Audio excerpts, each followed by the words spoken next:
On today's show, are you worried about the Dallas Mavericks yet? There are some things you should be, some things you absolutely should not be. We'll tell you which ones on today's Locked On Mavs. I'm Luka Doncic, and this is Locked On Mavericks podcast. If you don't believe, you shouldn't be here. We have Kyrie. You are Locked On Mavs. Great, Rusty. Your daily Dallas Mavericks podcast. No one's dying. Part of the Locked On Podcast Network. Amazing. Your team every day. Still can't eat milk.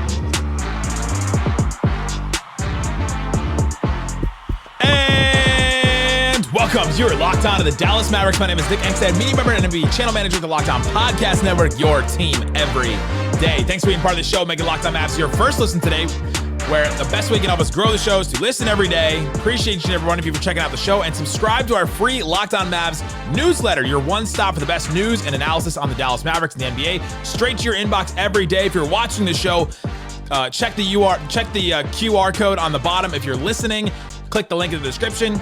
You can start the season with a big return on FanDuel. New customers can place a $5 bet. You'll get started with $150 in bonus bets if you win your first $5 bet. Visit FanDuel.com to get started. And joining me, as always, my co-host, media member, the Worry Wart, the One More Thing King. What you got for me, Isaac Harris? Nick, you're looking pretty good in orange. It's Halloween week. It's Reminds fall. me of it's fall. It's looking good with your hair too. Carved pumpkins. 90 degrees outside, but it is fall.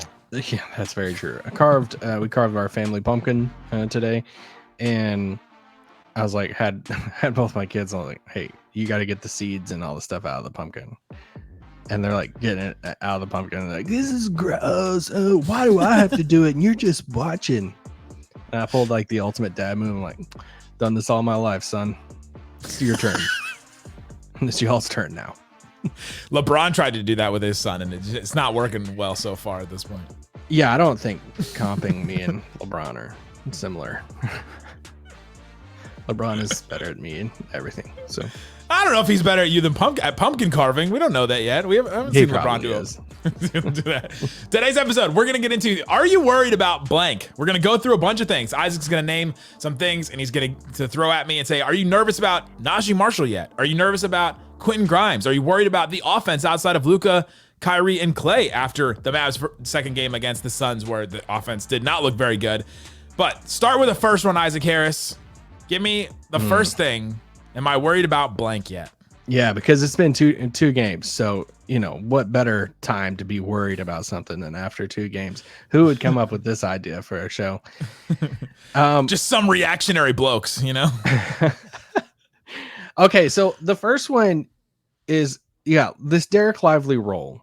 So I've been very adamant this offseason. I mean, heck, I even picked Dereck Lively to win the most improved player. All right, because, and I mean, I've said on multiple pods, I think at the end of the season, I think he's going to be viewed as like the same or better than Chet Holmgren as far as the best young big after Wembanyama.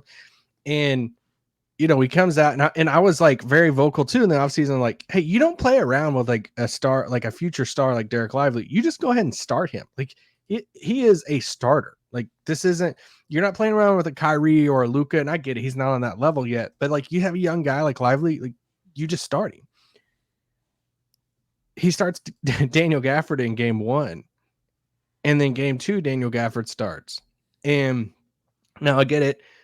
Daniel Gafford, he's played less total minutes than Lively has. And Lively's, averaging over 20 right now. Lively's, I think, at 18. I mean, it's just been two games. All right. So, but still, I have been surprised by the role that kid is like throwing Lively out. So I just want to ask you that. Are you worried about Dereck Lively's role this season? For Dereck Lively himself, I'm worried zero. Because I think that he's going to be good no matter where he plays. And I think he has been good no matter where he plays. The offense was not necessarily flowing last game, right? He scored, 5 points? But yeah, he's averaging 25 minutes a game. Gafford's at 18. And so that's about what I expected it to be, minutes-wise. And so if you want to go, all right, the role of starting versus not starting, after two games, if I'm just going after two games and I'm totally like trying to play coach here, and, even the coach. You gotta ask them. I'm just the coach. Them, he's talking about us, so he's asking what we think. Just play Lively. Just play your best five players. Put your best five players out there. Watching it against the Suns made me think, okay, at some point you've got to win those. You've got to win those starting minutes. And maybe the difference between winning them and not is the difference between Gafford and Lively. We think Gafford gives more in that role, in that starting role, than Gafford would. And let me throw it back to you. Here's been my logic on why Kidd has decided on this role for Lively and Gafford, please. as far as starting, coming off the bench, when they play, etc. Gafford can play with the starting lineup. Lively can play with the starting lineup. They can both bring similar things to the starting lineup. Both rolling bigs, both big, can rebound, can defend the rim, all that, can finish a lob, all that. In the bench roles, in the bench units, it's one of Luka and Kyrie plus like Naji, Grimes, maybe Maxey, or PJ, and then you don't really have a lot of offensive creation. They need Lively in that second group so that he can do the dribble handoff stuff that the Mavs have been running with him, so that he can make the right decisions off of a short roll pass and make those plays, and then maybe do a little bit more on the post than Gafford would. They need him in those spots because Gafford can't fill that role in the same way. And so I think that's why he's going, because the difference between starting and not starting for Kidd is really just the beginning of the first quarter, the beginning of the third quarter. Yeah. Right. Like it's really just that difference, because who closes is completely different. But I think that's why Kidd's going with this. It's a strategic thing to try and improve those bench units. Yeah. There's a couple different angles I want to go at it from here. So post game, on night one, asked Jason Kidd, I was like, hey, what goes into the decision making of starting, Gafford or Lively, and what do you like about Lively in the second unit? And he first mentions the record that they had whenever they made that switch last season, whenever they made the switch to Gafford, and he's like, we went 16-2, 18-2, 18-2, something like that down the stretch. Referenced the practices over the past few weeks, month or so, with Gafford in the first unit, how much he liked that. Then he talked about the energy that Lively brings, because, in any of the, 6th, 7th men, you always want energy with these guys, because, you start the game, you're going to play 5, 6, 7 minutes into the game typically. And then everybody's, worked up the sweat and everything. And then you throw in these fresh legs and you want some energy, this jolt of energy off the bench. And what kind of energy, Dereck Lively is like a different level of jolt of energy off the bench. And he's like, I really like that. So I get it from that perspective. I get it from a Gafford perspective too, because he does. And I feel like you've mentioned this before too, of keeping Gafford engaged. And if you notice, I think it was the first play in the third quarter coming out of the halftime against the Phoenix game. They legit ran a post up for him against Nurkic or Nurk. I just want to make sure Tyler Ford and I are calling him the same thing. And they ran this post up, and Gafford, scores off the post up, and they're like, oh, post up for Daniel Gafford there to start things off, type of thing. And I was like, little small thing of keeping him engaged, running a post up play for Daniel Gafford. What when you have Luka, Kyrie, and Klay on the floor. Yeah, but maybe it's keeping him engaged. He's starting all of that stuff, and it's all right. Another thing is maybe Lively. You're trying to save him to finish games of he still struggles with fouling. So it's all right, we want to make sure we have him at the end of the game. So I get a bunch of the different reasons why. I just don't think you play around with it. I don't think you play around with it. So am I worried about how Kidd views Lively this season? I am a little bit. And I know it's just two games, but I actually am a little bit, because I feel like even in the Suns game, there was a time that they were just running Naji out there as the stretch five, or PJ, whatever you want to call it. And Gafford and Lively were off the floor. I'm like, I think I'd rather have Lively out there right now than Naji as the 5-man. But I get it, they need to hit threes and all that. So I'm a little worried that they're still high on him, but they're not viewing him as hey, you are a staple starter key. I don't know, a little worried on that. Well, you look at what the Thunder did with Chet. They just started him from the beginning. And maybe then they didn't have other options, maybe, and that's maybe why they decided that. But they just started him, and they're like, all right, you're just a starter, right? It feels like every team does that if you have a player of that caliber. Yeah, I'm probably reading too much into it. I don't think he's a situational player. I don't think it. Yeah, I just think he's just one of those guys that you see other teams, have their young pieces, and they're like, yeah, this dude's going to play whenever we can have him on the floor. I think we also saw against the Suns, they really tried to take away the pick and roll. And so Kid went with the Maxey at the 5. He went with the Naji and PJ at the 5 when Maxey was out of the game because they needed that spacing to try and get some offense going. That was like his last ditch effort last season to try and get some offense. Okay, we can't get any offense with Gafford or Lively. Let's just throw him to the curb and then bring in Maxey at the 5 or go real small and just try and kickstart the offense that way. And it did kind of work in this game a little here and there.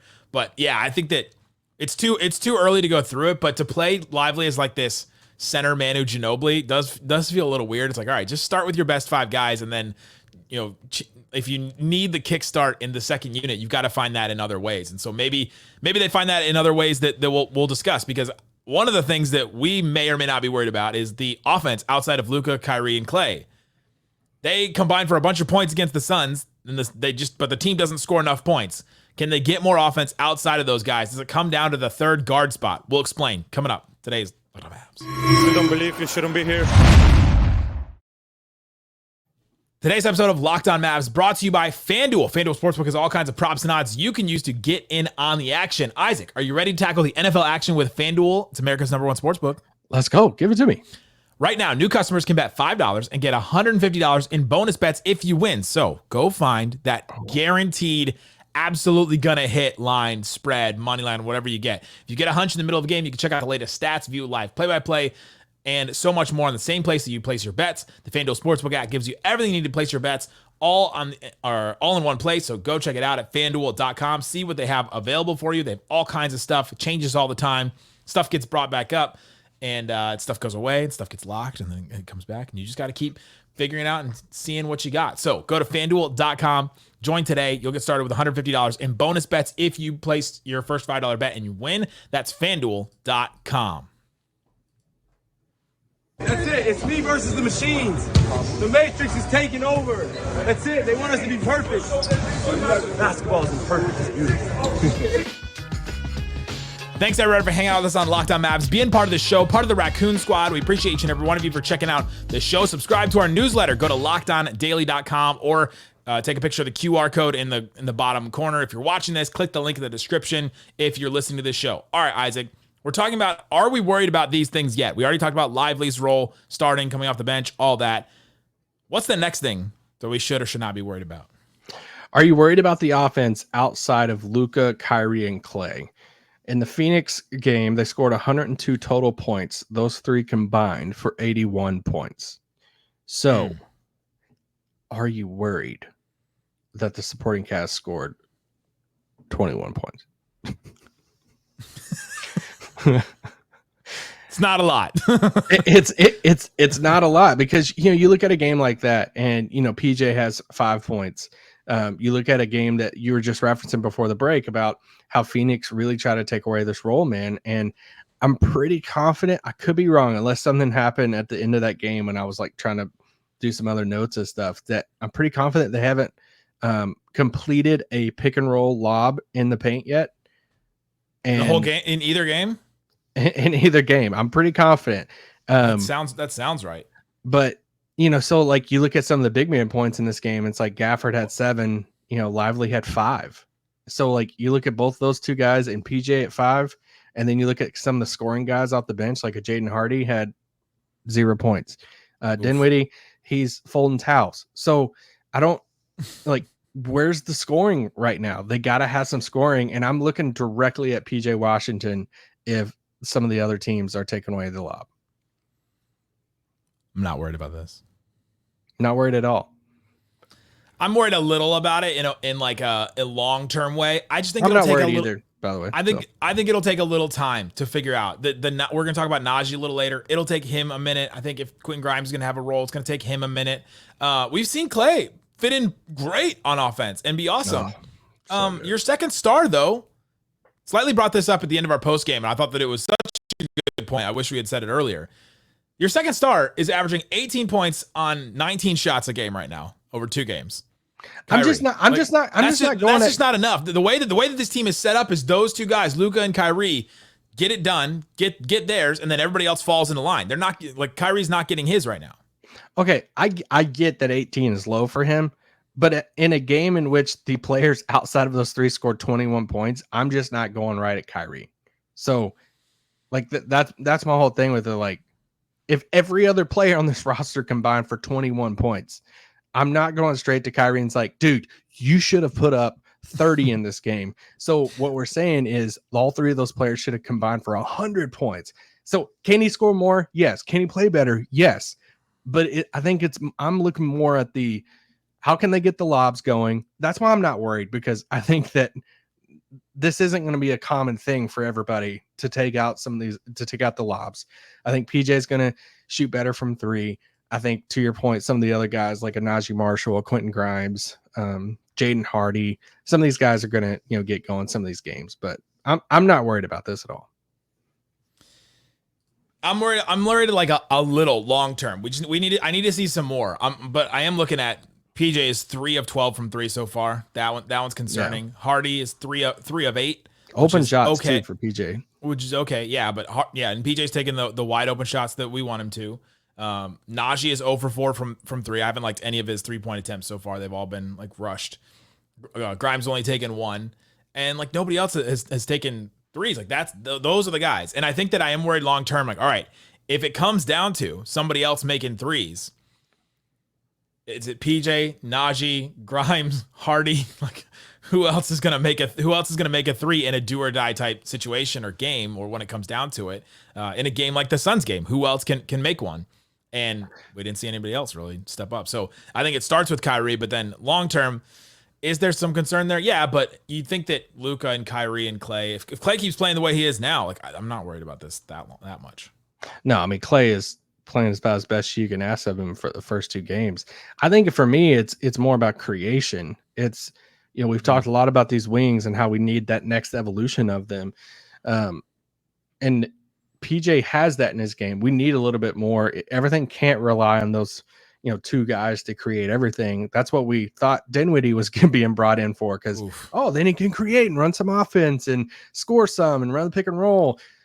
Well, he hasn't played. Well, I mean, he played a little bit. Do you know how many minutes he's played so far? Was it 2? 2 games, he's played 3 minutes. Total. Yeah, and he did not want to be out there for those 3 minutes. No.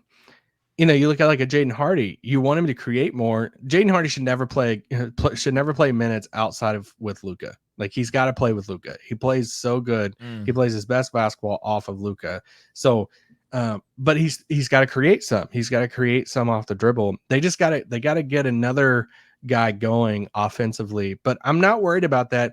Are you worried about the third guard spot? I know I just said Dinwiddie, threw out Jaden Hardy's name. Exum is obviously hurt for a while. Any concern about that? I'm worried that kid thinks Dinwiddie is unplayable already.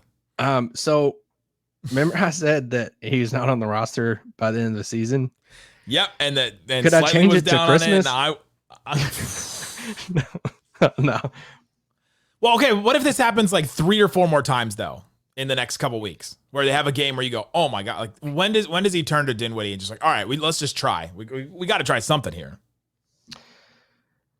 I don't know. I mean, it feels like it takes, and this is thing I should have said a while ago too, about, are you worried about the Lively role and all this stuff? Jason Kidd has shown, unlike Carlisle at times, Jason Kidd has shown to switch things up. Like, Kidd will change up a starting lineup. Kidd will switch up somebody in the rotation. So if we rolled up, what? I'm not playing. I'm watching, just like you guys. He's always watching. I mean, I remember when a reporter asked him why Reggie Bullock wasn't playing very much. Oh, do you remember what he said after game 1 or game 2? This was like 3 years ago. Do you remember what he said? I have to apologize that you felt that he should have played more. Maybe this is going to be Dinwiddie's thing now. It's going to be Grimes for me. I love that so much. That was over Zoom too. It was after like game 2, game 3, or game 1 or something. And you asked about Reggie not playing. And game 2, Reggie had played like 15 minutes and 17 minutes over 2 games. And I was like, I totally could just see I could see the vision of the dirty work wings, Dorian and Reggie, and Kidd wasn't going with it. And I was just like, so, explain this. And I was like, so, what goes into this? Basically what you said to him about Lively, what goes into the decision to have Reggie Bullock play the minutes he's played? And he said, I have to apologize that you felt that he should have played more. He always does this at the beginning of a season, and he tries stuff and he goes through and he's like, all right, maybe in 3 weeks from now we'll go, oh, remember when Lively didn't start the first 2 games? And remember when Dinwiddie didn't play at all? Like, it could be completely different. Powell started game 1 last year. So I say that to say, if Spencer Dinwiddie plays 22 minutes Monday night against the Jazz, are you going to be shocked? Like, I wouldn't be shocked. I'd be a little surprised, but I wouldn't. Are be they up by 30? Maybe. Is it garbage time? Is that don't jinx no? that. I wouldn't be shocked if they just go in a different direction.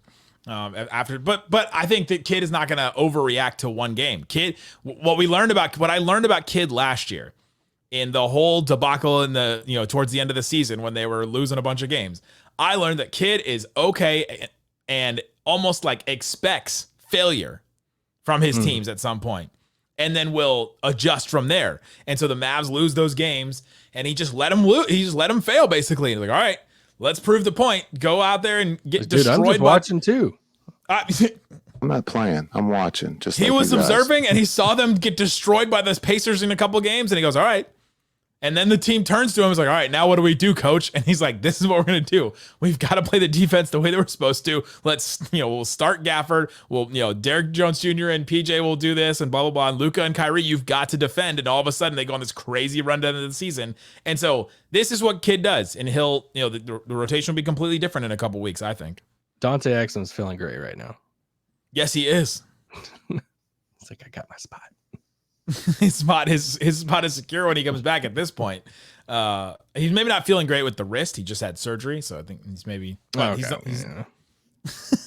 he's been sitting on the bench and he's been hanging out there. So yeah, to answer the question, I'm a little worried about the third guard spot because it hasn't given me exactly what I hoped at this point. I hoped that it would be a glut of like, they have to make a decision whether to play Dinwiddie or Hardy. Hold so on, far, it's been like real quick. Marco Fultz. I mean, we talked about it with Cato and Slightly the other day when we did the stream. So I'm down with that.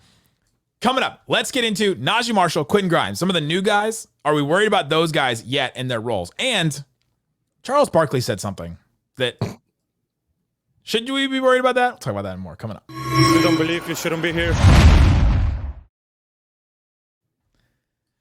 Today's episode of Locked On Mavs brought to you by Game Time. Download the Game Time app, create an account, use the code LOCKEDONNBA. You can get $20 off your first purchase of what, Isaac?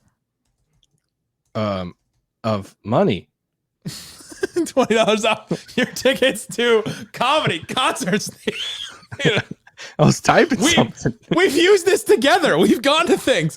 You can use it to go to Texans at the Cowboys. $33 to go to that game in November. The Mavs Jazz game we were just talking about that could be a blowout that Dinwiddie may play in.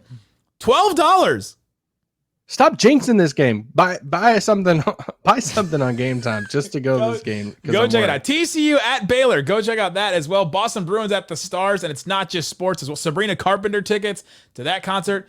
Sabrina Carpenter and Linkin Park. Those concerts are right next to each other on Game Time, and that's just the breadth of Game Time. It'll give you from one end of the genre spectrum to the other. So go check it out. Create an account. Use that code LOCKEDONNBA, LOCKEDONNBA for $20 off. Download Game Time today. Isaac, what time is it? Game Time. Dang right. Shut it down! Let's go home! All right, Isaac, we've talked about Lively and his role. We've talked about the offense outside of Luka and Kyrie. We talked about the third guard. What else should we be worried about? Are you worried about Naji Marshall at all? I've just seen a few tweets like, unimpressed with Naji after 2 games. I'm not worried at all. But are you? Naji Marshall is when you go camping or go on like a retreat or something, or you're going camping out in the woods. Okay. And you bring a knife, and like the first couple hours, you're like, I don't know what to use. I don't know how to use this. What should I use this for? But you're like, all right, I'm just going to keep it with you. And then all of a sudden you see like this perfect place to place your tent, but you got to cut something, or you got to cut a rope, or you all of a sudden you see the use of it. And I don't think the Mavericks have seen the use of Naji Marshall quite yet. And it's apt that his name is the knife. That's what his nickname is. I think they just don't know how to use him yet. And so that's where I am with Naji. I'm not worried about him. He's, you'll see that if you look at his stats, he's 0% from 3. He's taken 4 threes. They've all been very bad. I've specifically noted how like rushed they are at the end of shot clock or whatever. And then he's got 6 assists. That's something that we knew that he was going to bring to the table. I thought he played some decent defense in the Suns game the other night.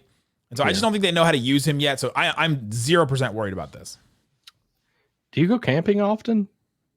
No. No. You just went down a camping analogy. I'm like, are you a camper or? I was trying to think of a thing for a knife, and because that's his nickname, and I was like, yeah, you got it in your back pocket. You know that, like, all right, this is gonna be useful at some point, but I just don't outside know. of walks on Katy Trail, do you go outside much? Do I look like it? You see, I said I looked extra pale today. No, I'm not worried about Naji Marshall, but for the other edition, went camping a lot as a kid. My dad had this tote in our basement that like you could put 4 dead bodies in. That's how big it was. Interesting. Disturbia neighbor.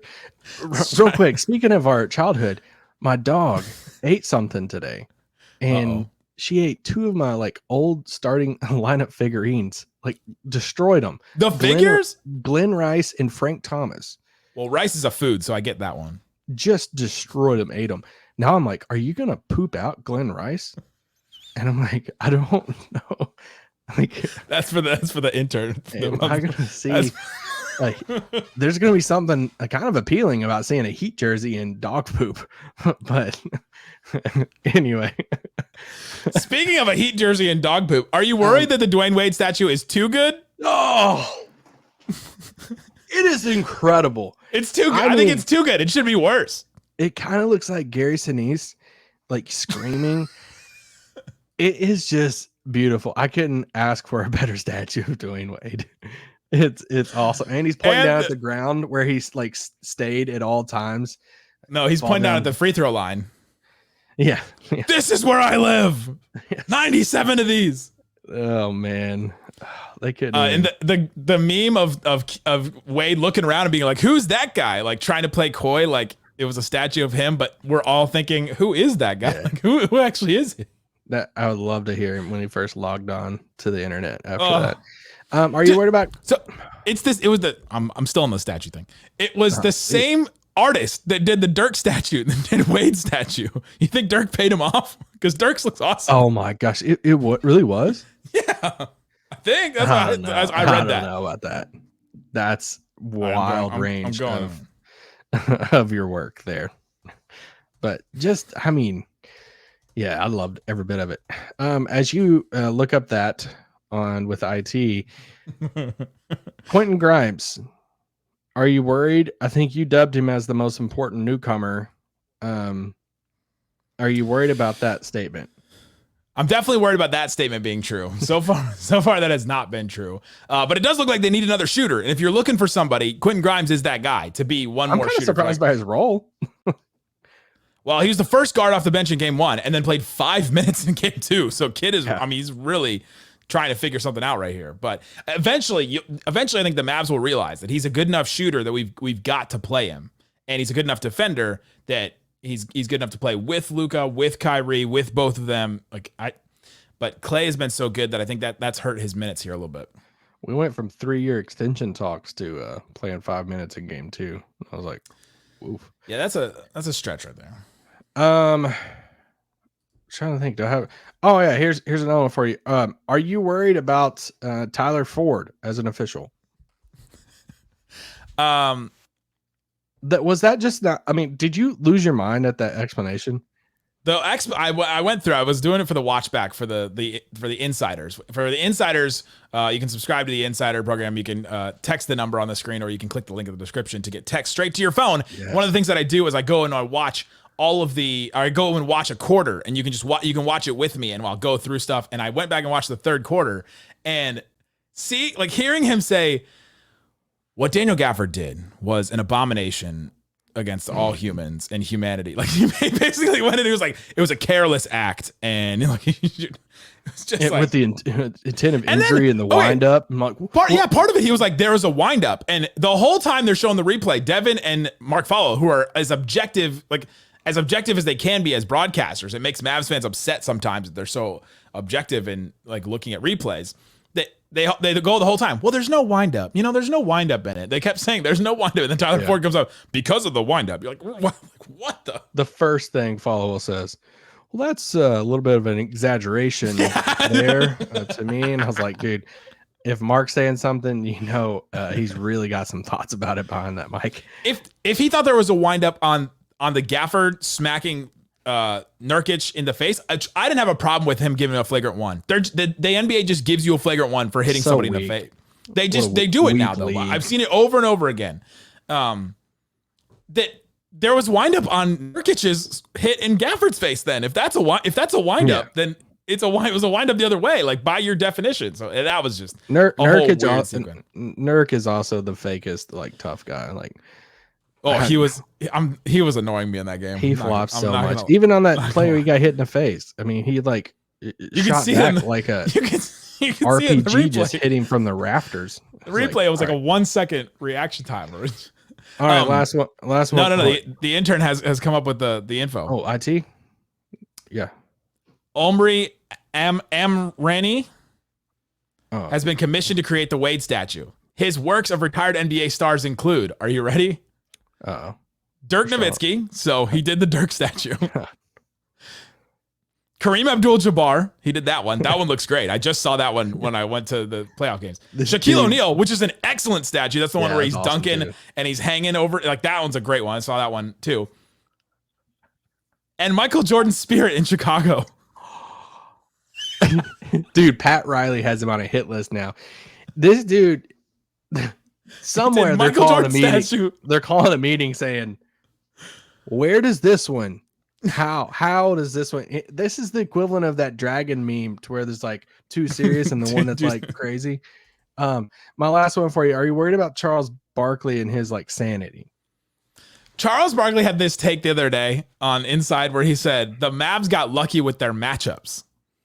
I had to watch playoffs. I had to watch that clip back twice. They played the number 1, the number 2, and the number 4 team in the West, and they were number 5. They were literally not favored in any of them except for until Kawhi got. You could say they had a favorable matchup against the Clippers because Kawhi got hurt. So you could say that one, but against the Thunder and the Timberwolves, like you couldn't have played 2 worse teams, like because they were the 1 and 2 in the West. Dude, they Walter Frayed the Timberwolves. Like, I mean, I don't. Game of Thrones. I don't understand. Like the whole clip was just funny to me. I'm like, all right, come on. Like 0% worried. Chuck's always been Chuck. But he's like the Mavs in the past. That was just an idiotic take. So there you go. Oh man. All right, I'm done. I'm not worried about that. Guys, thanks so much for hanging out with us on Locked On Mavs, being part of the show. Appreciate each and every one of you for checking it out. Check the QR code for a bunch of different ways that you can subscribe and follow, and check out the newsletter. Check out the Locked On Mavs Insiders where you can get text straight to your phone, all that kind of stuff. Guys, thanks so much for listening to Locked On Mavs. We'll be back tomorrow with a post-game show after the Jazz. Thanks so much for listening to Locked On Mavs. Peace out.